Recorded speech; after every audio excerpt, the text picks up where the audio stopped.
محفل کونو مکاں کے مہر تابا اے رسول۔ حضرت مولانا دامت برکاتہم نے بہت لمبا چوڑا تعارف میرا کرا دیا، اور جتنا لمبا چوڑا تعارف ہے ویسی بات تو ہونا ہی چاہیے، نہیں بات ہوں گی تو آپ کہیں گے مولانا آتا کچھ نہیں، ان کا تعارف بہت بڑا ہو گیا، اور سچ یہی ہے ہم کو آتا کچھ نہیں۔ ہم اپنے بزرگوں سے جو سنتے ہیں، اللہ والوں سے جو سنا ہے، اپنے استاذوں سے جو پڑھا ہے وہی سناتے ہیں۔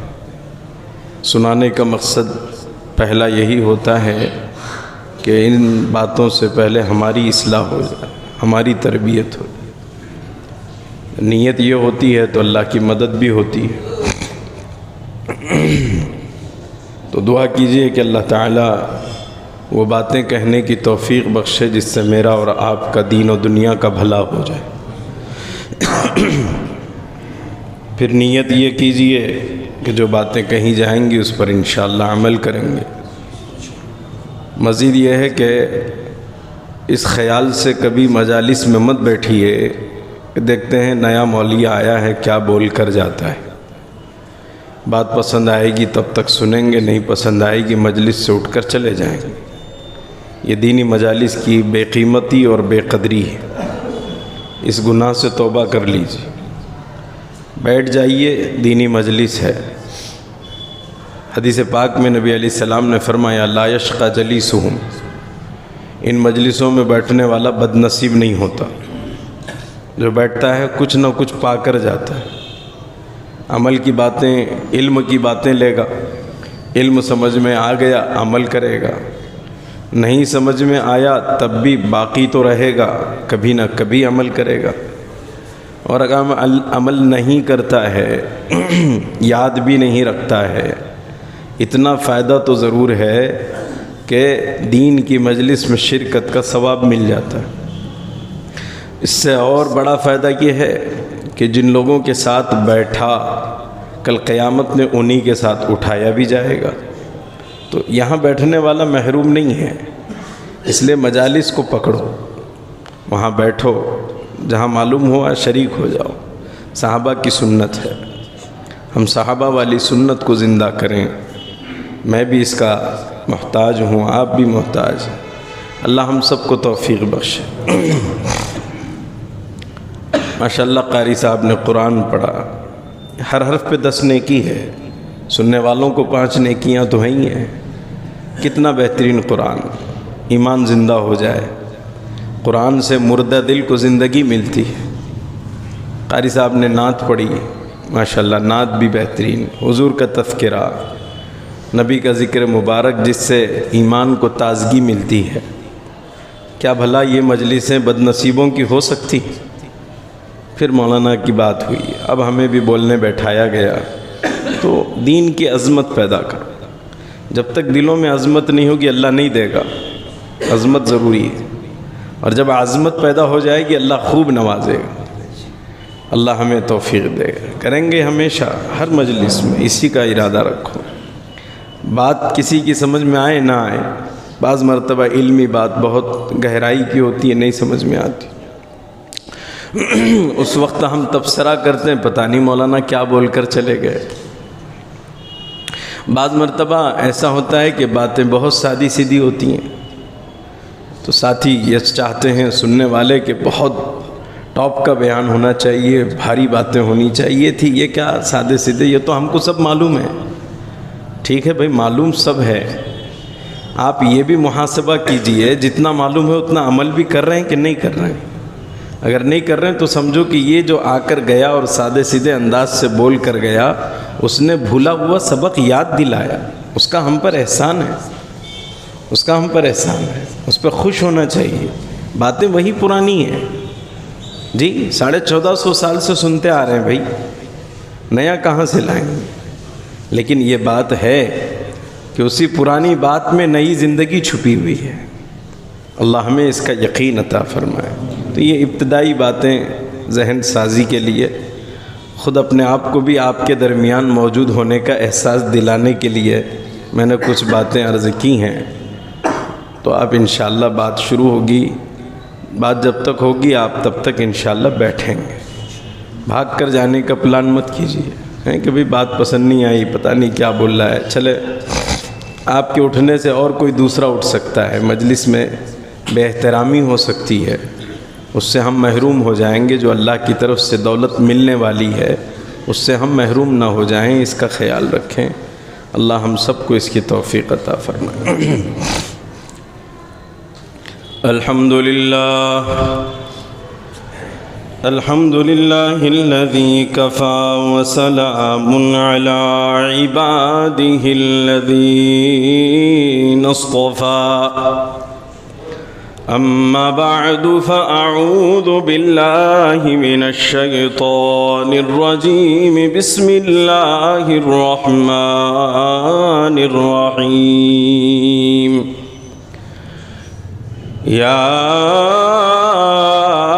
أيها الذين آمنوا اتقوا الله وكونوا مع الصادقين.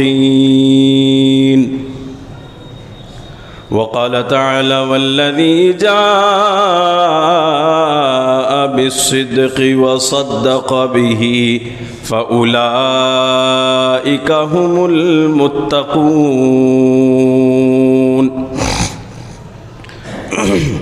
وقال النبي صلى الله عليه وسلم الرجل على دين خليله فلينظر أحدكم ممن يخالل.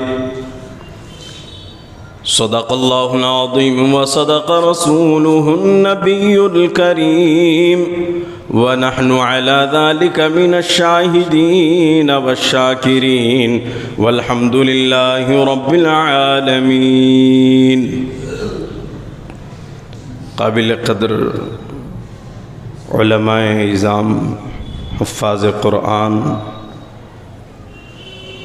بزرگان دین، نوجوانان ملت،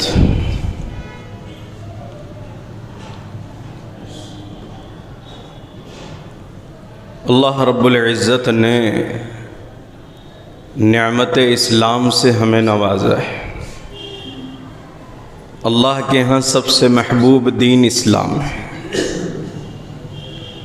نعمت اسلام دی اللہ نے، پھر ہمیں اس بات کے اور ہم پر اس بات کو لازم قرار دیا کہ جینا بھی اسی پر ہے، مرنا بھی اسی پر ہے. ہمارا چھٹکارا نہیں ہے اس وقت تک جب تک کہ ہم اسلام پہ مر نہ جائیں. قرآن نے کہا یا ایھا الذین آمنوا اتقوا اللہ حق تقاتہ. اے ایمان والو، اللہ تعالی سے ڈرو جیسے اس کا ڈرنے کا حق ہے. وَلَا تَمُوتُنَّ إِلَّا وَأَنْتُمْ مُسْلِمُونَ. اور خبردار ہو جاؤ، موت تمہیں نہیں آنی چاہیے جب تک کہ تم مسلمان نہ ہو جاؤ. پکے مسلم بن کے مرو، اس وقت تک موت نہیں آنی چاہیے.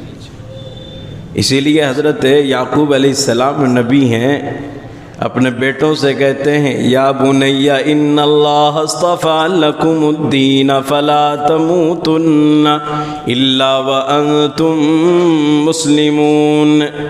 میرے بچوں، اللہ نے تم کو اسلام کے لیے چن لیا ہے، خبردار رہنا مسلم بنے بغیر مرنا نہیں ہے.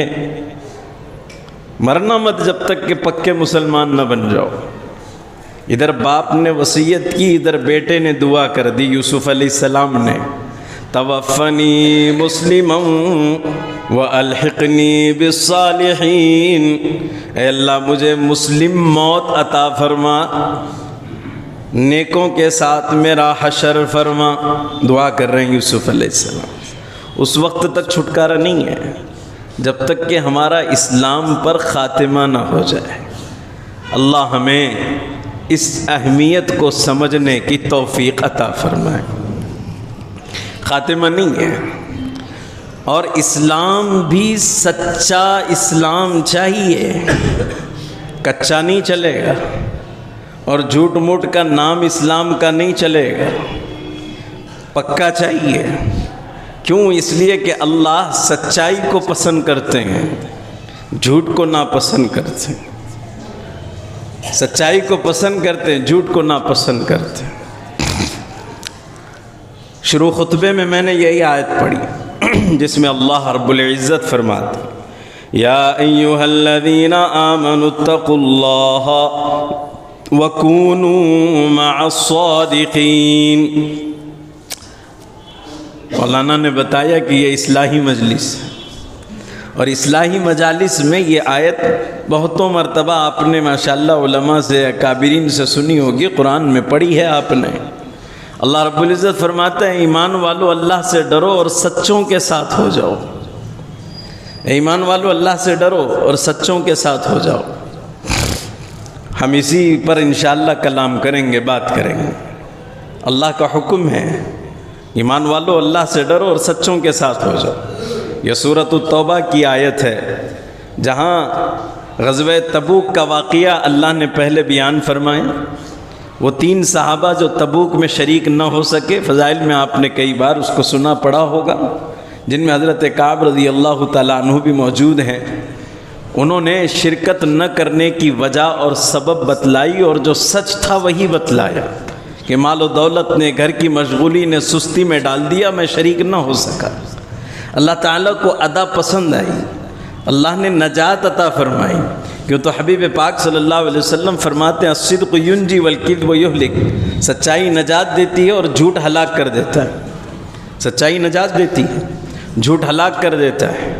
تو یہ صحابہ کی یہ ادا اللہ کو پسند آئی، فوراً اللہ تعالیٰ نے قیامت تک کے لیے اس واقعے کو عبرت کے طور پر قرآن میں رکھا، نصیحت کے طور پر، عبرت نہ کہیں، نصیحت کے طور پر قرآن میں رکھا، اور وہاں یہ حکم دیا اے ایمان والو تم بھی اللہ سے ڈرنے والے بن جاؤ، اور ڈر پیدا کرنے کے لیے، تقوی پیدا کرنے کے لیے تم سچوں کی صحبت اختیار کرو۔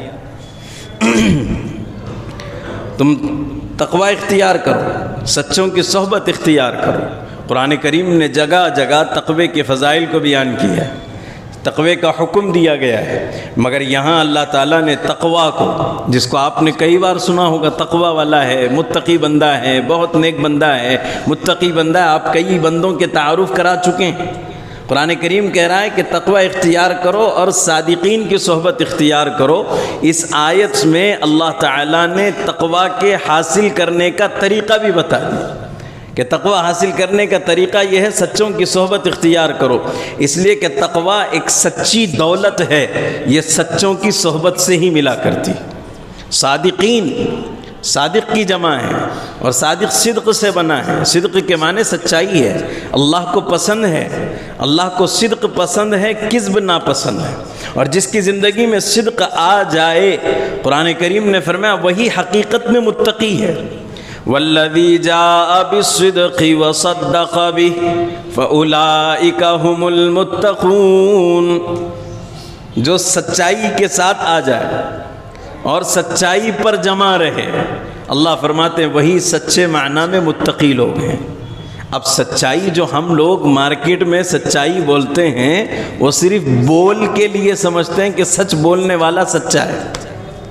جی نہیں، آپ ان معنی کی وسعت کو سمجھیں، یہ قرآنی مفاہیم ہیں، قرآنی معانی ہے، اس کو سمجھنے کی کوشش کریں کہ سچائی فقط زبان کی نہیں ہے، سچائی سب سے پہلے ایمان کی چاہیے، سچائی دوسرے نمبر پر اقوال کی چاہیے، ہماری بول کی سچائی، اور تیسرے نمبر پہ سچائی اعمال کی چاہیے۔ ہم تینوں سچائی کی بات کریں گے۔ ایمان کی سچائی کا مطلب تو یہ ہے کہ اللہ پہ یقین ہو تو پختہ یقین ہو، کچا پکا اس سے رشتہ نہ ہو۔ جو رشتہ جوڑو تو اللہ کے ساتھ پختہ رشتہ جوڑو۔ قرآن کریم نے اس کی طرف بھی اشارہ کیا، انما المؤمنون الذین آمنوا باللہ ورسولہ ثم لم يرتابوا وجاہدوا باموالہم وانفسہم فی سبیل اللہ اولئک هم الصادقون۔ اللہ رب العزت فرماتے ہیں وَإِنَّمَا الْمُؤْمِنُونَ، کون ہیں مؤمنین؟ وہ لوگ ہیں جو اللہ پر اور اس کے رسول پر ایمان لے آئے، ثم لم یرتابوا، پھر ان کے ایمان میں کوئی شک باقی نہ رہا، نہ اللہ کے معاملے میں کوئی ڈاؤٹ ہے، نہ رسول پاک علیہ السلام کی رسالت کے معاملے میں کوئی شک اور تردد ہے۔ یہ ہر زمانے میں شیطان کا حربہ رہا ہے کہ اس نے کوشش کی کہ مومن اپنے ایمان میں متزلزل ہو جائیں۔ چنانچہ حضور پرنور صلی اللہ علیہ وسلم کے زمانے میں کچھ لوگ متزلزل ہو گئے اور انہوں نے اپنے ایمان کو ظاہر کیا، حالانکہ دلوں میں نفاق تھا۔ قرآن نے ان کے نام پر ہی سورۃ المنافقون نازل فرما دی۔ جا بجا قرآن کریم میں منافقین پر آیات نازل ہوئی ہیں، انہوں نے ایمان کا دھوکہ دیا، وہ سچے مومن نہیں تھے۔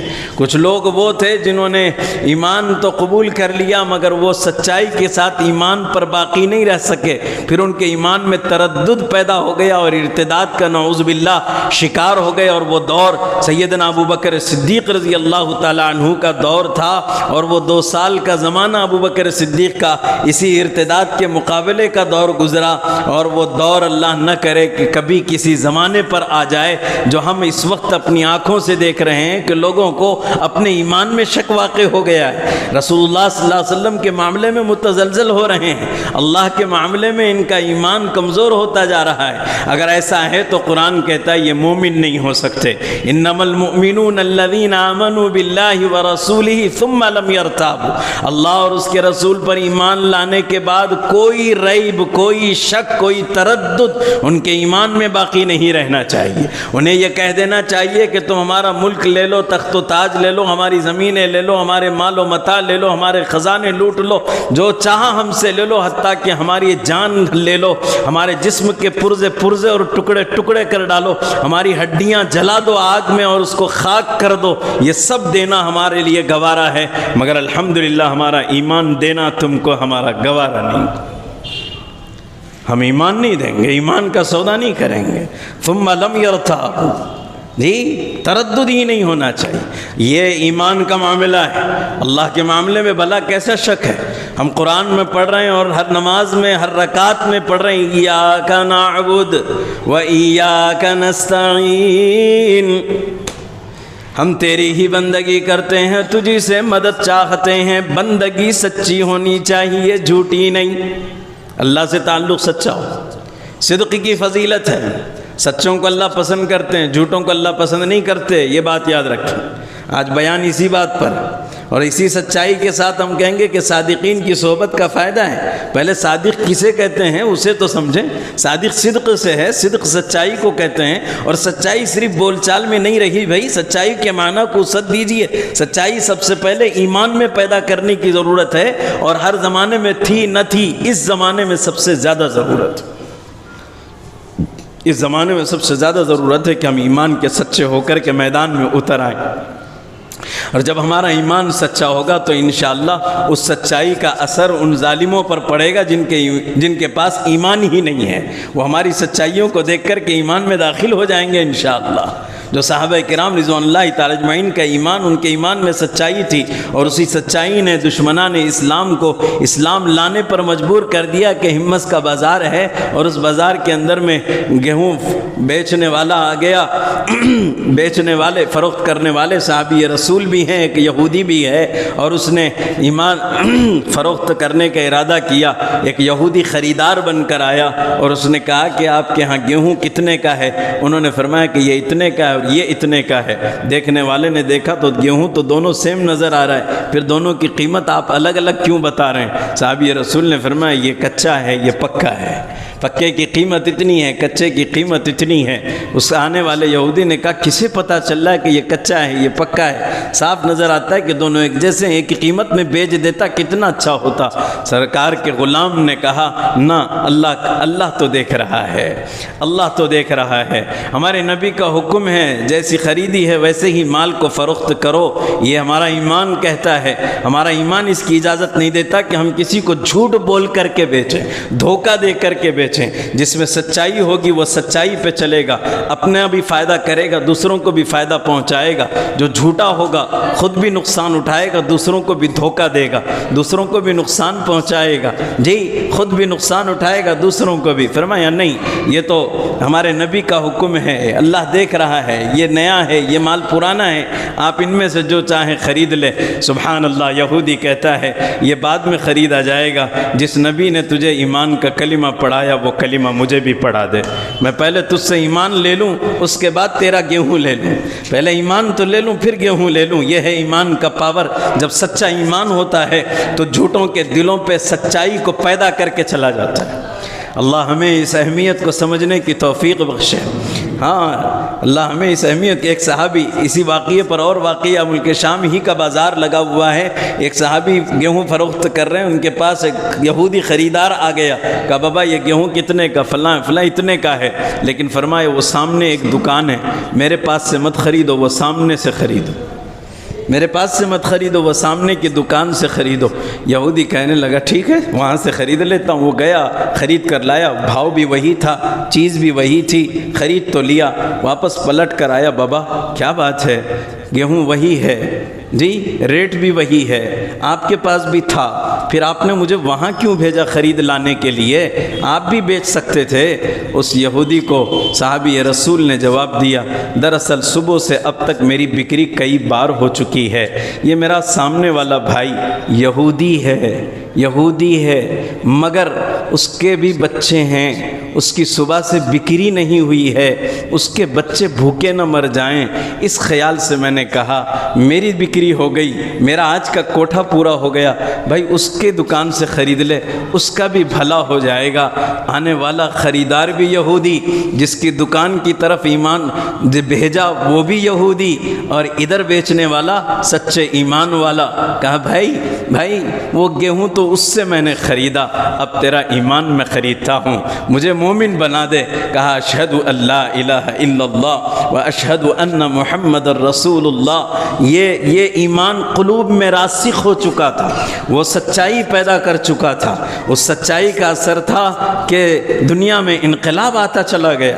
یہی تو سچائی تھی۔ صحابہ جہاں چلے گئے، صحابہ لمبے لمبے مجمع لے کر کے تقریریں نہیں کرتے تھے، اور بہت بڑے مجمعوں میں بیانات اور جلسے پروگرامات نہیں کرتے تھے، وہ اپنے ایمان کا اثر قلوب میں پیدا کر کے چلے جاتے تھے۔ جب سچا ایمان ہوتا ہے وہ اپنا اثر ضرور پیدا کرتا ہے، ہماری ذات میں بھی پیدا ہوگا، ہمارے خاندانوں میں پیدا ہوگا، ہماری نسلوں میں اس کا اثر باقی رہے گا، اور ہمارے ذریعے سے اللہ غیر قوموں میں اس کے اثر کو پہنچائیں گے، اور لوگ مومن کامل ہو کر کے زندگی بسر کریں گے۔ اللہ ہمیں اس حقیقت کو سمجھنے کی توفیق دے۔ اس کی طرف قرآن نے آگاہ کیا، انما المؤمنون الذین آمنوا باللہ ورسولہ ثم لم يرتابوا۔ مومنین وہ لوگ ہیں جو اللہ اور اس رسول پر یقین کر لیں، بعد میں تردد نہ کریں۔ ایمان پختہ ہونا چاہیے۔ اور آگے فرمایا وَجَاهِدُوا بِأَمْوَالِهِمْ وَأَنفُسِهِمْ فِي سَبِيلِ اللَّهِ، پھر اپنے جان اور مال کے ذریعے اللہ کے راستے میں قربانیاں دیں۔ پھر قربانی دینا بھاری نہیں پڑے گا۔ جب ایمان سچا ہوگا تو سب لٹانا آسان ہے۔ ابو بکر صدیق کی مثال ہماری آنکھوں کے سامنے، سب آسان ہو جائے گا۔ ایمان سچا ہوگا، شاق نہیں پڑے گا، مشقت نہیں پڑے گی، سب لٹانا آسان۔ قرآن نے کہا اولئک ھم الصادقون، یہی تو سچے بندے ہیں، یہی تو بندے سچے ہیں۔ تو سچائی مطلوب ہے۔ ایاک نعبد و ایاک نستعین، ہم تیری ہی بندگی کرتے ہیں، تجھی سے مدد چاہتے ہیں۔ عبادت سچی ہو، عبادت سچی ہو۔ اب ایمان کے بعد درجہ عبادت ہی کا تو ہے، ایمانیات کے بعد عبادات ہی ہیں۔ عبادات سچی ہونی چاہیے۔ آج اللہ کی پناہ مجمع میں ہے تو لمبی رکعتیں، اور خلوت میں ہے تو رکعتیں مختصر۔ امامت کرو تو لمبی لمبی نمازیں، اور اکیلے پڑھو تو مختصر۔ یہ کیا ہو رہا ہے؟ نماز کے ساتھ ہم کھلواڑ کر رہے ہیں جی۔ سچا بندہ عبادت گزار وہ ہے جو جلوت میں نماز جیسی پڑھتا ہے خلوت میں بھی ویسے ہی پڑھے۔ مشکات شریف میں حضرت ابو ہریرہ رضی اللہ تعالیٰ عنہ کی روایت ہے، اللہ رب العزت خود فرماتے ہیں کہ میرا بندہ ظاہر میں عبادت کرے اور اچھی عبادت کرے، پھر خلوت میں آئے اور خلوت میں عبادت کرے، وہ بھی اچھی عبادت کرے، فرمایا یہی میرا سچا بندہ ہے، یہی میرا سچا بندہ ہے۔ ہاں، لوگوں کو دکھانے کے لیے عبادت نہیں، ہمارے کسی بھی عمل میں غیر اللہ نہیں آنا چاہیے۔ کسی بھی عمل میں غیر اللہ آ گیا شرک ہے، اور شرک سب سے بڑا گناہ ہے۔ اللہ ہمارے ہر عمل کو شرک سے محفوظ رکھے۔ کسی بھی عمل میں غیر اللہ نہیں۔ نیت میں بھی سچائی چاہیے، کریں گے اللہ کی رضا کے لیے، علم حاصل کیا اللہ کی رضا کے لیے، دنیا کے مال و متاع کے لیے نہیں، دنیا کی واہ واہی کے لیے نہیں، اس لیے کہ دنیا کی واہ واہی کے پیچھے تو تباہی ہے، دنیا کی واہ واہی کے پیچھے تو تباہی ہے۔ ہم تباہی کے لیے نہیں جینا چاہتے، ہم تو اپنی خیر اور فلاح اور کامیابی کے لیے جینا چاہتے ہیں، اور یہ خیر و فلاح اور کامیابی صرف اللہ کی رضا کے پیچھے، صرف اللہ کی رضا کے پیچھے۔ ایمان میں اللہ ہے، عبادات میں اللہ ہے، معاملات میں اللہ ہے، اخلاقیات میں اللہ ہے، جی معاشرت میں اللہ ہے، جہاں چاہیں وہاں ہماری نیتوں میں صرف اللہ ہی کی رضا ہے، اور وہ نیت بھی سچی ہونا چاہیے۔ دکھایا کچھ اور ہے، ہوتا کچھ اور ہے۔ زبان سے تو نیت کر لیا انی وجہت للہ، اور دل کے اندر میں نعوذ باللہ کتنے شیاطین بھرے پڑے ہیں۔ یہاں انی وجہت للہ اور دل دیکھو تو نعوذ باللہ سارا گناہ بھرا پڑا ہے، ساری بدنیتی بھری پڑی ہے۔ صدقہ کرتے ہوئے تو کہہ رہا ہے کہ میں اللہ کے لیے دے رہا ہوں، اور دل میں تو بڑا پن بھرا پڑا ہے کہ لوگ میری تعریفیں کریں، لوگ میرے ویڈیوگرافی بنائیں، لوگ میرا اخبار میں ڈال دیں اور فیس بک پر واٹس ایپ پہ ڈال دیں، میری شہرتیں ہو جائیں۔ نعوذ باللہ یہ ایمان نہیں ہے، یہ تو شرک ہے کہ ہماری نیتوں میں غیر اللہ شامل ہو گیا۔ لہذا عبادات میں اللہ ہی اللہ ہونا چاہیے، جلوت و خلوت یکساں ہونی چاہیے۔ اللہ مجھے بھی توفیق دے، آپ کو بھی توفیق عطا کرے۔ امام سعدی رحمۃ اللہ تعالیٰ علیہ نے ایک واقعہ لکھا ہے، اس واقعے سے آپ کو بڑی رہبری ملے گی۔ امام سعدی رحمۃ اللہ علیہ واقعہ لکھتے ہیں، فرمایا ایک بزرگ کسی بادشاہ کے ہاں گئے، بزرگ کہلانے والے، ایک ہوتے ہیں حقیقت کے بزرگ، سچے بزرگ، ایک ہیں وہ جو کہلاتے ہیں۔ لوگ آج کل بہتوں کو بزرگ بنا بیٹھے ہیں، بہتوں کو بزرگ بنا دیا ہے لوگوں نے۔ بزرگ وہ ہے جو حقیقت کا بزرگ۔ تو ایک بزرگ تھے جو بزرگ کہلاتے تھے۔ امام سعدی لکھتے ہیں کہ وہ اپنے بیٹے کے ساتھ بادشاہ کے دربار میں گئے، بڑا باریک نکتہ ہے، دھیان دیں۔ بادشاہ کے دربار میں گئے اور وہاں کھانے کا انتظام بھی تھا، کھانا کھا لیا، نماز کا انتظام تھا، نماز بھی پڑھ لی۔ گھر واپس آئے، جیسے ہی گھر واپس آئے تو گھر والوں سے کہا کھانا لے آؤ، گھر والوں سے کہا کھانا لے آؤ۔ جیسے ہی گھر والوں سے کھانا مانگا، اب بیٹا بھی ساتھ میں تھا، بیٹا کہنے لگا ابا جب کھانا لوٹا رہے ہو نماز بھی لوٹا دیجئے، کھانا لوٹا رہے ہو نماز بھی لوٹا لیجئے۔ وہاں کھانا آپ نے تھوڑا اسی لیے کھایا تھا تاکہ دیکھ کر بادشاہ آپ کو عبادت گزار ولی اللہ سمجھے، کھانا کم کھا کر دھوکہ دیا تھا تو یقیناً آپ نے نماز لمبی پڑھ کے بھی وہاں دھوکہ دیا ہوگا، نماز بھی لوٹا لیجئے گا۔ سبحان اللہ، کیا ہے سچائی، یہ ہے ہمارے اسلام کی سچائی۔ ایاک نعبد، اے اللہ ہم آپ ہی کی بندگی کرتے ہیں، کسی ولی کی نہیں، کسی بزرگ کی نہیں، کسی بادشاہ کی نہیں، کسی امیر کی نہیں، کسی بڑے کی نہیں، ہم تیرے بندے ہیں، تیری ہی بندگی کریں گے۔ ایاک نستعین، دعا میں بھی سچائی چاہیے، اللہ سے مانگ رہے ہیں، ایک طرف تو اللہ تو دینے والا ہے اور دل میں دھوکہ پڑا ہے کہ نہیں مال سے ہوتا ہے، نعوذ باللہ، دل میں دھوکہ پڑا ہے کہ نہیں اسباب سے ہوتا ہے، دکانداری سے ہوتا ہے، اور فلاں فلاں لیڈر سے ہوتا ہے، فلاں بڑے آدمی سے ہوتا ہے، تو یہ تو جھوٹ ہے، سچائی کہاں ہے؟ تجھی سے مانگتے ہیں تو خود ہی اللہ ہی کو مانگو، پھر اللہ ہی کی طرف متوجہ ہو جاؤ کہ دعا اللہ سے، تو اللہ ہی کو سچائی کے ساتھ پکارو۔ جب سچائی کے ساتھ پکارا جاتا ہے تو پھر اللہ کی مدد آنن فانن آ جاتی ہے، اللہ کی مدد آنن فانن آ جاتی ہے کہ امر کن کا غلام حاضر ہو جاتا ہے، امر کن کا غلام حاضر ہو جاتا ہے، امن یجیب المضطر کا غلام حاضر ہو جاتا ہے، امن یجیب المضطر اذا دعا، جنگل کے بیابانوں میں ڈاکوؤں سے حفاظت کرنے کے لیے فرشتہ آتا ہے اور حفاظت کرتا ہے، اور جب ہوش آتا ہے تو پوچھا کون ہو آپ، کہنے لگا امن یجیب المضطر، سچی دعا کرنے والے کا غلام ہوں۔ سچی دعا کرنے والے کا غلام ہوں، دعاؤں میں سچائی نہ رہی اسی لیے اثر نہ رہا۔ اب ہم سچائی کو پیدا کر کے دیکھیں، انشاءاللہ اثر پیدا ہو جائے گا، انشاءاللہ اثر پیدا ہوگا۔ دعاؤں میں سچائی چاہیے، دعا اور دعاؤں کے ساتھ استغفار ہے، استغفار میں سچائی چاہیے۔ مغفرت اللہ سے مانگی اور طلب تو کی جا رہی ہے اور گناہ بھی آنکھوں کے سامنے کیا جا رہا ہے۔ ایک صاحب کے ہاں مہمان ٹھہرا، بیٹھے ہوئے ماشاءاللہ، سامنے ٹی وی چل رہا ہے، ہاتھ میں تسبیح ہے، پڑھ رہے ہیں استغفر اللہ استغفر اللہ، جی پڑھ رہے ہیں استغفر اللہ استغفر اللہ، بیٹھے ہوئے پتہ نہیں کہاں پارکوں میں بیٹھے ہیں اور حسیناؤں کے نظارے کر رہے ہیں اور وہاں استغفار کر رہے ہیں۔ رابعہ بصریہ رضی اللہ عنہا فرمایا کرتی تھی، استغفارنا یحتاج الی استغفار کثیر، استغفارنا یحتاج الی استغفار کثیر، فرماتی تھی کہ ہمارے استغفار ہی ایسا ہے کہ اس پر بھی ڈھیر استغفار کی ضرورت ہے، ہمارا استغفار بھی ایسا ہے کہ اس پر بھی ڈھیر استغفار کی ضرورت ہے۔ یہ فرماتی تھی حضرت رابعہ بصریہ رضی اللہ تعالی عنہ۔ اللہ ہمیں اس کے سمجھ کی توفیق عطا فرمائے۔ مومن سچا ہو، استغفار میں بھی سچائی، وعدہ کرے تو وعدے میں سچائی ہے، نیت و ارادہ کرے تو اس میں سچائی ہے۔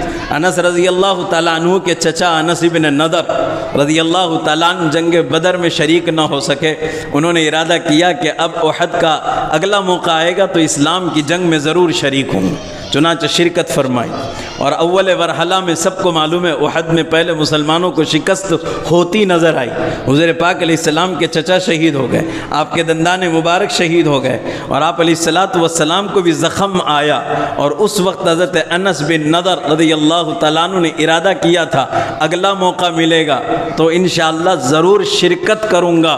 اللہ نے موقع دیا، جب دیکھا مسلمان ہار رہے ہیں، سبحان اللہ، جب دیکھا مسلمان ہار رہے ہیں، اللہ سے دعا کی، اے اللہ یہ مسلمانوں کی شکست سے میں معذرت چاہتا ہوں، کافروں سے میں برات چاہتا ہوں۔ کافروں کی برات تو سمجھ میں آ گئی کہ میں کافروں کے ساتھ نہیں ہوں، برات چاہتا ہوں، اور معذرت مسلمانوں کی طرف سے اس لیے کی اللہ کہیں ایسا نہ ہو کہ یہ شکست میری کمزوری کی وجہ سے ہو، میری وجہ سے ہو۔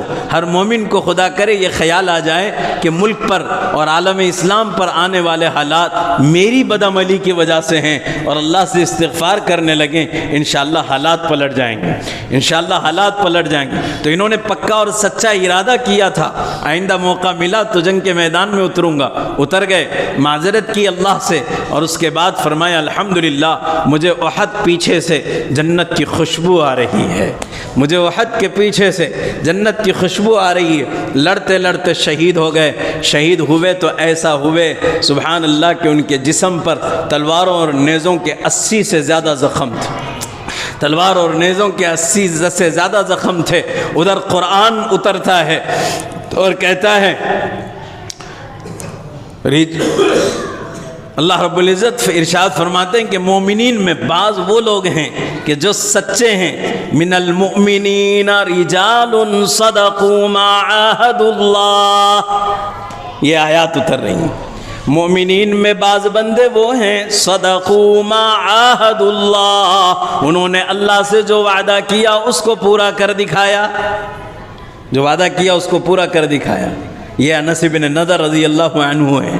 ابو ذر غفاری رضی اللہ تعالیٰ عنہ فرما رہے ہیں حضور شہیدوں کی صف میں گزر رہے ہیں، مصعب ابن عمیر بھی شہید پڑے، حضور پاک علیہ السلام نے ان کو دیکھ کر کے فرمایا یہ آیت ان کے بارے میں بھی نازل ہوئی۔ کیوں؟ یہ حوالہ اور یہ واقعہ سنانے کا مقصد یہ ہے کہ اللہ تبارک و تعالیٰ نے صحابہ کرام میں سچائی کو نازل فرمایا تھا، اللہ ہمیں اس سچائی کو سمجھنے کی توفیق عطا فرمائے۔ سچائی صدق ہے تو کامیابی ہے۔ میں اسی موضوع پر بات کر رہا ہوں۔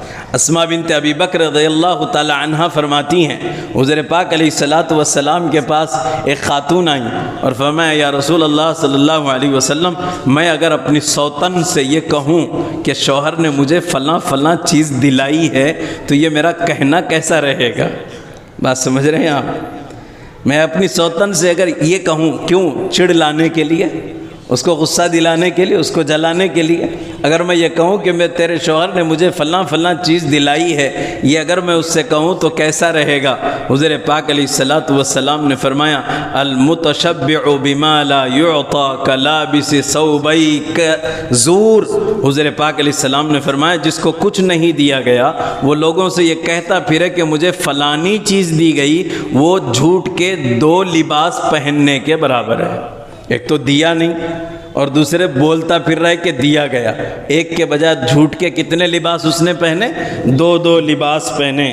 رسول اللہ صلی اللہ علیہ وسلم اس طرف رہبری فرما رہے ہیں۔ یہ آیات، یہ احادیث میری اور آپ کی رہبری کرتی ہیں کہ ہمیں سچائی پر قائم رہنا چاہیے۔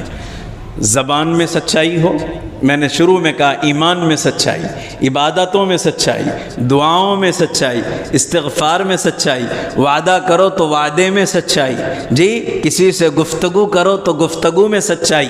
اسی لیے عبداللہ ابن مسعود رضی اللہ تعالیٰ عنہ کی روایت ہے، فرمایا رسول اللہ صلی اللہ علیہ وسلم نے مومن بندہ سچ بولتا ہے، تم سچ بولو اس لیے کہ سچ نیکی ہے اور نیکی جنت کی طرف جاتی ہے، اور جو بندہ سچ بولتا ہے اور سچائی کو اپنی عادت بنا لیتا ہے اللہ اسے صدیقین میں لکھ دیتے ہیں۔ اور ایک بندہ وہ جھوٹ سے تم بچو اس لیے کہ جھوٹ گناہ کی طرف لے جاتا ہے اور گناہ جہنم کی طرف لے جاتا ہے۔ ایک بندہ جھوٹ بولتا ہے اور جھوٹ کا عادی بن جاتا ہے، اللہ کی پناہ وہ جھوٹوں میں لکھا جاتا ہے، کذاب لکھا جاتا ہے۔ اس لیے اپنی زبان میں سچائی ضروری ہے۔ زبان میں فقط سچائی کافی نہیں ہے، اب آگے آئیے۔ فی زماننا ھذا، اس دور میں جو ہو رہا ہے اس دور کی بیماریوں کی طرف رہبری کرتا چلوں۔ میں اپنے آپ کو مخاطب بنا کر یہ بات کہتا ہوں، سب سے پہلے اگر تم عالم نہیں ہو تو لوگوں کو ایسا مت دکھاؤ کہ تم عالم ہو۔ اگر تم حافظ نہیں ہو لوگوں کو مت دکھاؤ کہ تم حافظ صاحب ہو۔ ایسے بن کر مت پھرو لوگوں میں کہ لوگ تم سے دھوکہ کھا جائیں، تمہیں عالم سمجھنے لگیں، تمہیں مولوی سمجھنے لگیں۔ نہ اپنے لباس سے، نہ اپنی زبانوں سے، نہ اپنے چہرے مہرے سے، نہ اپنی گفتگو سے، جی اس انداز میں کہ لوگ دھوکہ کھا جائیں یہ تو مولانا صاحب ہے۔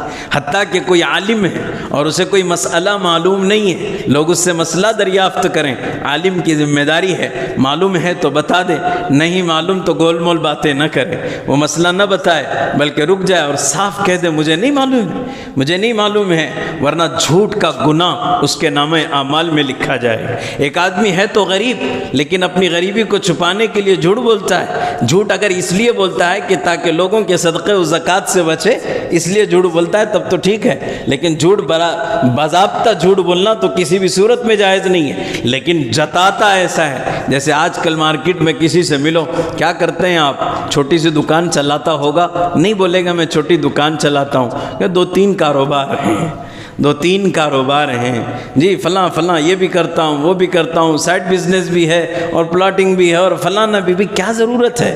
کیا ضرورت ہے؟ خلاف واقعہ بات کا پیش کرنا ہی تو جھوٹ ہے۔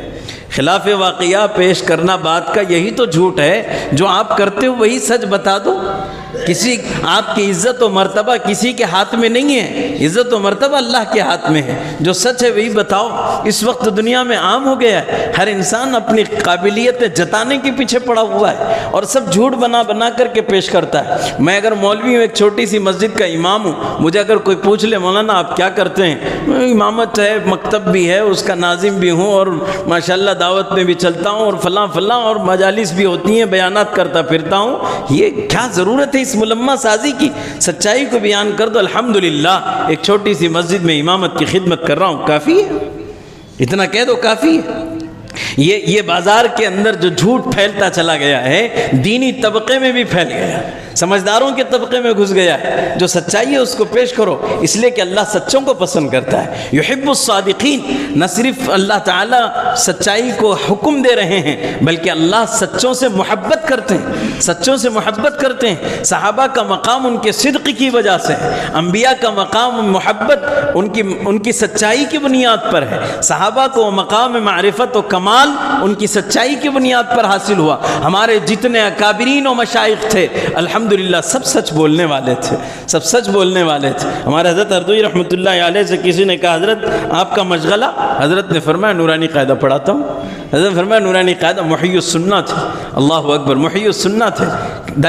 کئیوں مرتبہ 40 سے زیادہ مرتبہ اللہ نے آپ کو حج کی توفیق عطا فرمائی جی، اور اس کے باوجود جب کوئی اور پورے دنیا کے شیخ طریقت تھے، کروڑوں لوگوں کے مصلح بن گئے، ہزاروں علماء کے مصلح بن گئے، اور سینکڑوں علماء کے شیخ طریقت اور ان کے کئی خلفاء دنیا میں پھیل گئے، مگر حضرت نے اس میں بالکل تأمل نہیں کیا کہ نورانی قاعدہ پڑھاتا ہوں۔ کیا یہ دین کی خدمت نہیں ہے جو اللہ تعالیٰ آپ سے لے رہا ہے؟ جی آپ اگر کہیں دعوت کے راستوں میں اللہ نے آپ کو قبول کیا، یہ مت بیان کرو، بڑی بڑی ڈینگیں مت مارو، بس اللہ کی توفیق سے الحمدللہ وقت لگا ہے اور اپنی موت تک اصلاح کا محتاج ہوں، کر رہا ہوں، کافی ہے۔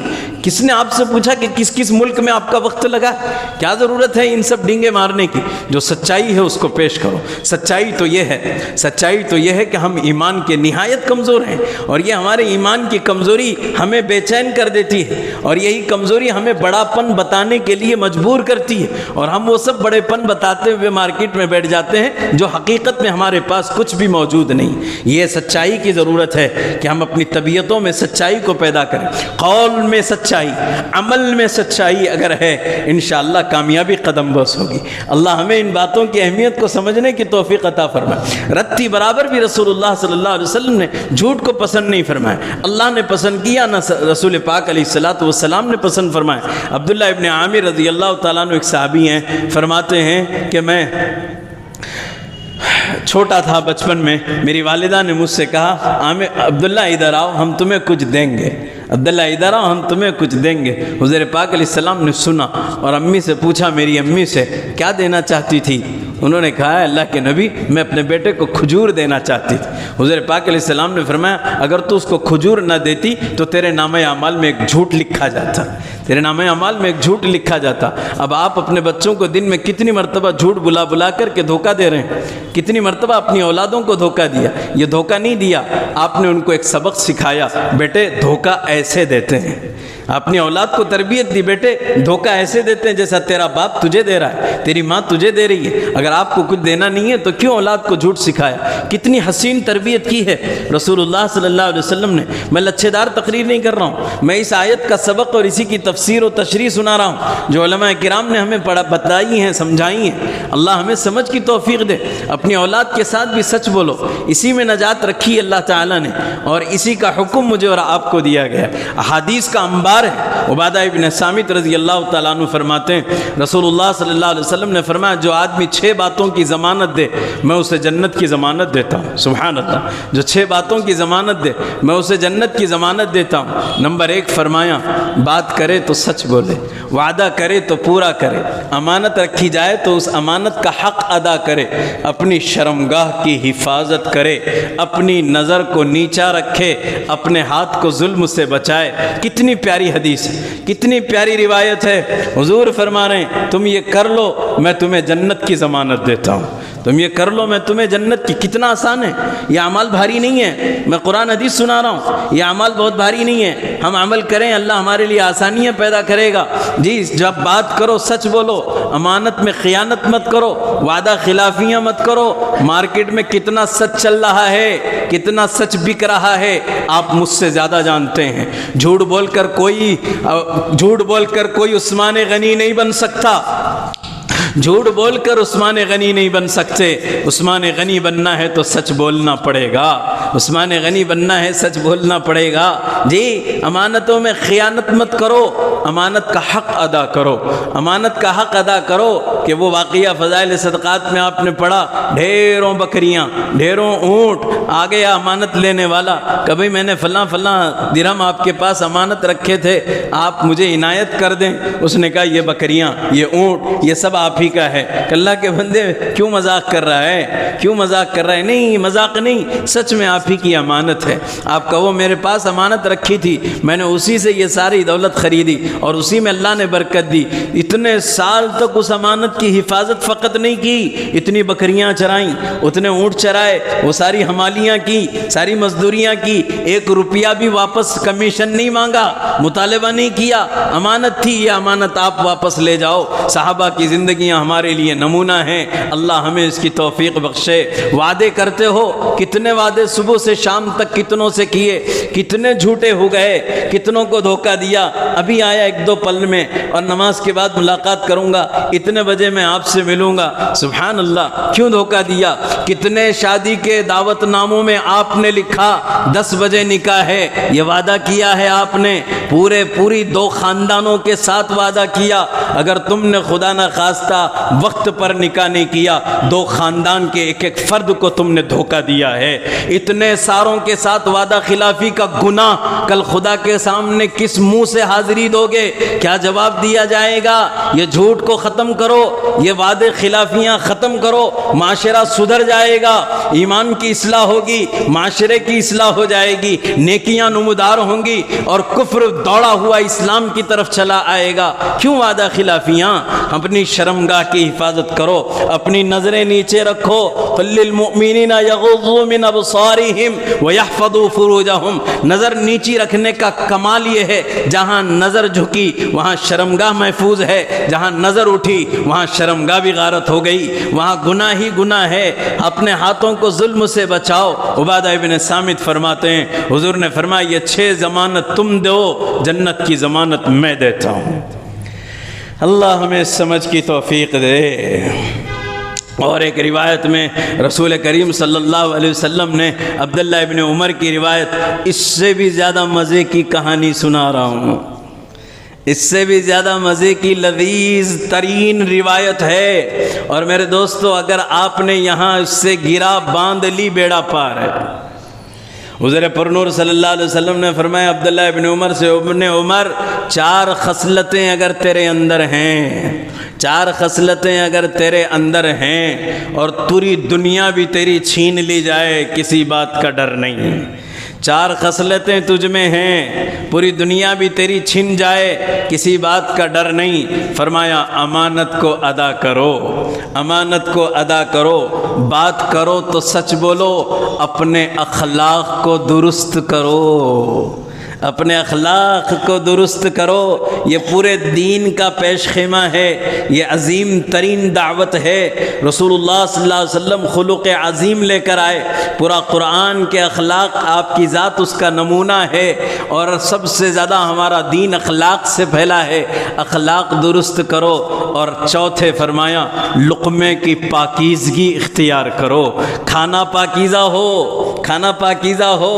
قرآن کریم کہہ رہا ہے یا ایھا الذین آمنوا کلوا من الطیبات واعملوا صالحا، اے ایمان والو پاکیزہ روزیاں کھاؤ، نیک اعمال کرو۔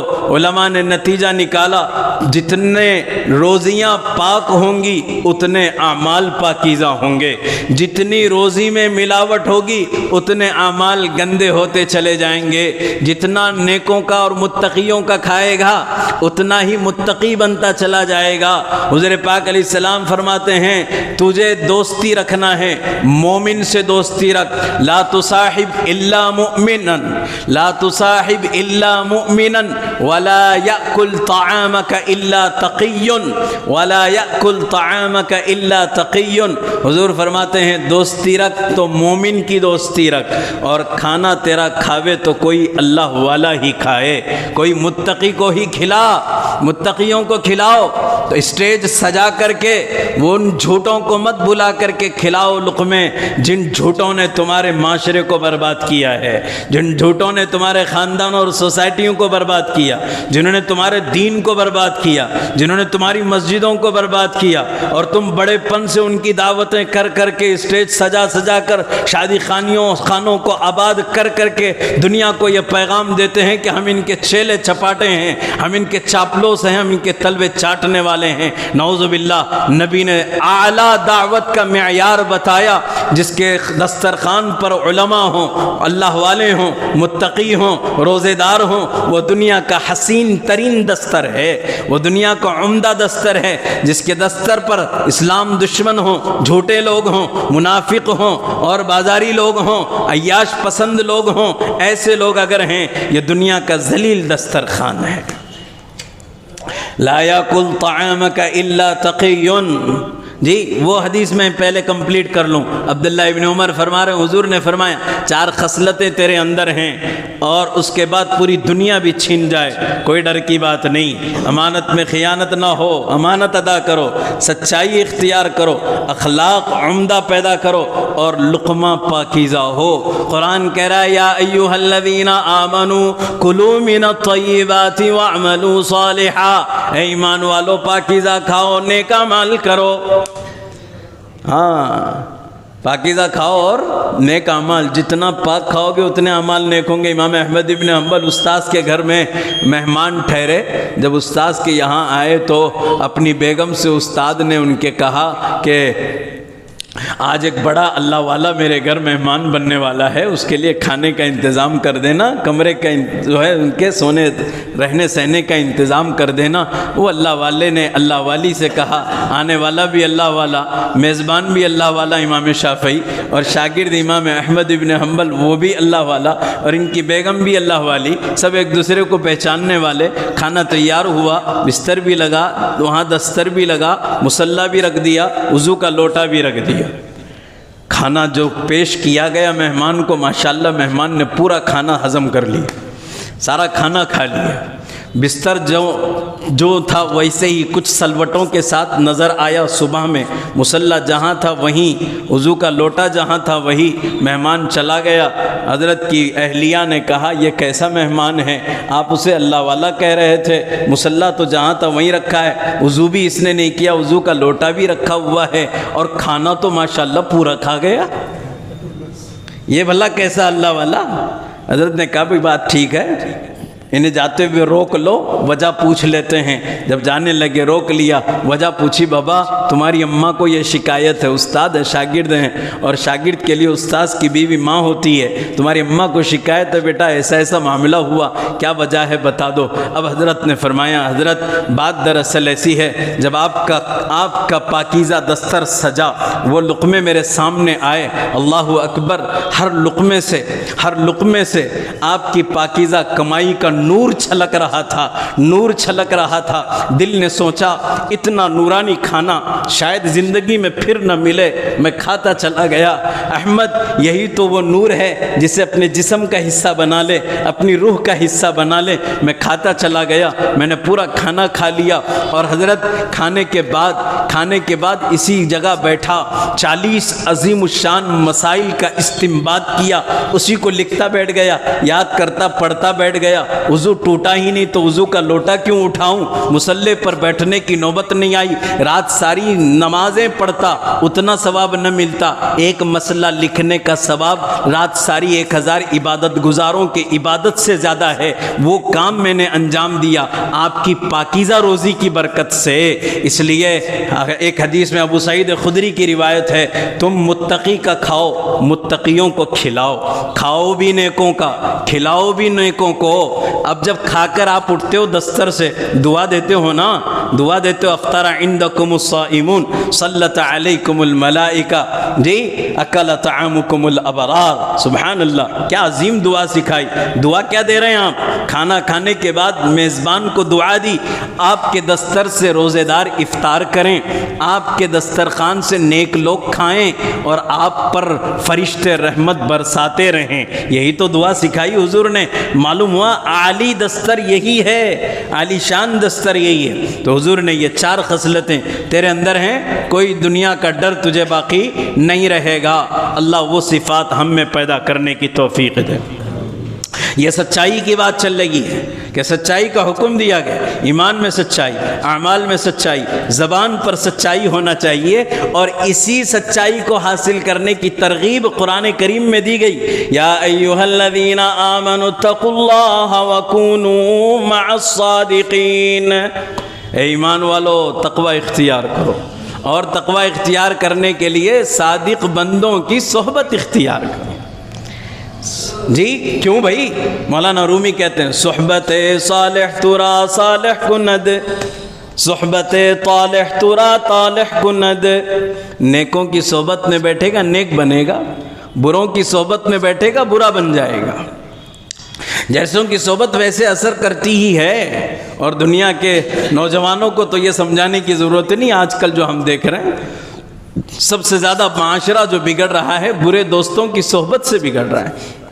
قرآن نے کہا دوست دیکھو کن کے ساتھ بیٹھ رہے ہو، علم والوں کے ساتھ بیٹھے گا علم کی بات کرے گا، جہالت والوں کے ساتھ بیٹھے گا جہالت کی باتیں کرے گا، دیندار کی صحبت میں بیٹھے گا دینداری کی باتیں کرے گا، بے دین کے پاس بیٹھے گا بے دینی کی باتیں کرے گا، سیاسی لیڈروں کے پاس بیٹھے گا سیاست کی باتیں کرے گا، اور بازار کے تاجروں کے ساتھ بیٹھے گا تجارت کی باتیں کرے گا، زمینداروں کے ساتھ بیٹھے گا زمینداری کی باتیں کرے گا، ایمانداروں کے ساتھ بیٹھے گا ایمانداری کی باتیں کرے گا۔ ہاں دیکھو کس کے ساتھ بیٹھ رہے ہو۔ ابو ہریرہ رضی اللہ تعالیٰ عنہ کی روایت میں نے جو شروع میں پڑھی، رسول مدنی کریم صلی اللہ علیہ وسلم نے فرمایا الرجل علی دین خلیلی، آدمی اپنے دوست کے دین پہ چلتا ہے، فَلْيَنْظُرْ أَحَدُكُمْ مِمَّنْ يُخَالِلْ، فرمایا ہر آدمی کو چاہیے پہلے اپنے دوستوں پہ نظر رکھے، کون ہے میرا دوست، کس کے ساتھ میں بیٹھ رہا ہوں، کس کی صحبت میں بیٹھ رہا ہوں۔ جیسوں کی صحبت میں بیٹھو گے انہی کے ساتھ اٹھائے جاؤ گے، جن سے محبت ہوگی انہی کے ساتھ اٹھائے جاؤ گے۔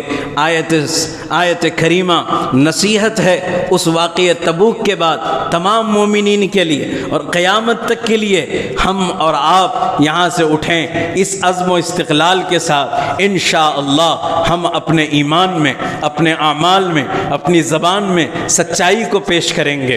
انشاءاللہ ہم لوگوں میں جو بھی ہیں وہ سچ سامنے رکھیں گے، لوگوں کو دھوکہ نہیں دیں گے، جھوٹ نہیں بولیں گے، تجارتوں میں غبن نہیں کریں گے، تجارتوں میں جھوٹ نہیں بولیں گے۔ جب یہ سچائی ہماری زندگی کا حصہ بنے گی انشاءاللہ ہم کامیاب ہو جائیں گے، انشاءاللہ ہم دنیا میں بھی کامیاب اور آخرت میں بھی کامیاب ہوں گے۔ صادقین کے ساتھ ہم کو اٹھایا جائے گا، نیکوں کے ساتھ اٹھائے جائیں گے، اور یہ جو اللہ والے نیک لوگوں کی مجالس ہیں یہی تو صادقین ہیں، یہی تو اللہ والے ہیں جنہوں نے اپنے ایمان میں سچائی پیدا کرنے کی برسہ برس محنتیں کی ہیں، جنہوں نے اپنے اعمال میں سچائی پیدا کرنے کی محنتیں کی ہیں، جنہوں نے اپنے قول اور عمل کو ایک جیسا سچا بنانے کے لیے بڑی جانفشانیاں کی ہیں۔ ان کو دیکھو، ان کے قریب جاؤ، ان سے سیکھو، ان کے ہاتھ میں ہاتھ دو اور اپنے جھوٹ سے توبہ کرو اور کہو انشاءاللہ ہم آپ کے ساتھ آپ کی صحبت میں رہ کر اپنی زندگی سنوارنا چاہتے ہیں۔ اللہ والے کسی نہ کسی اللہ والے سے جڑ جاؤ، جو آپ کو اپنے علاقے میں آتے جاتے اللہ والے بزرگان پسند ہیں، ان سے بیعت ہو جاؤ، ان سے اپنی اصلاح کرواؤ، ان سے تربیت کرواؤ، اور یہ بھی یاد رکھو بیعت ہونا فرض نہیں ہے مگر اصلاح کرنا فرض ہے۔ اپنی اصلاح فرض ہے، بدون اصلاح کے اور بغیر اپنی تربیت کے کوئی بندہ دنیا سے نعوذ باللہ چلا جائے تو کیا اس کی امید ہے کہ وہ ایمان پر مرے گا؟ شروع میں نے یہی کہا، اللہ نے اسلام کی دولت دی ہے مگر یہ دولت کا مل جانا کافی نہیں ہے، اسلام پہ جینے سے زیادہ اسلام پر مرنا ہمارے لیے ضروری ہے۔ اس کے لیے ہماری تمام زندگی کے اعمال میں آج کے بعد محاسبہ کر کر کے ایک ایک عمل کا ہم حساب کر کر کے دیکھیں گے، پرکھیں گے کہ آج کے بعد ہم دیکھیں کتنا جھوٹ میری زندگی سے نکل گیا، کتنا سچ میری زندگی میں آ گیا۔ انشاءاللہ ثم انشاءاللہ وہ سچائی کا اثر نہ صرف ہماری ذات پہ پڑے گا، ہمارے بیوی بچوں پہ پڑے گا، ہمارے رشتہ داروں پہ پڑے گا، اور ہماری سوسائٹی پر پڑے گا، معاشرے میں سچ وجود میں آئے گا، بازاروں میں سچ وجود میں آئے گا، مساجد میں سچ وجود میں آئے گا، اور سچائیاں دعوت بن کر پورے عالم پہ چھا جائیں گی، اور اسی سچائی کا اثر ہوگا۔ اللہ محفل کون و مکاں کے مہر تاباں اے رسول،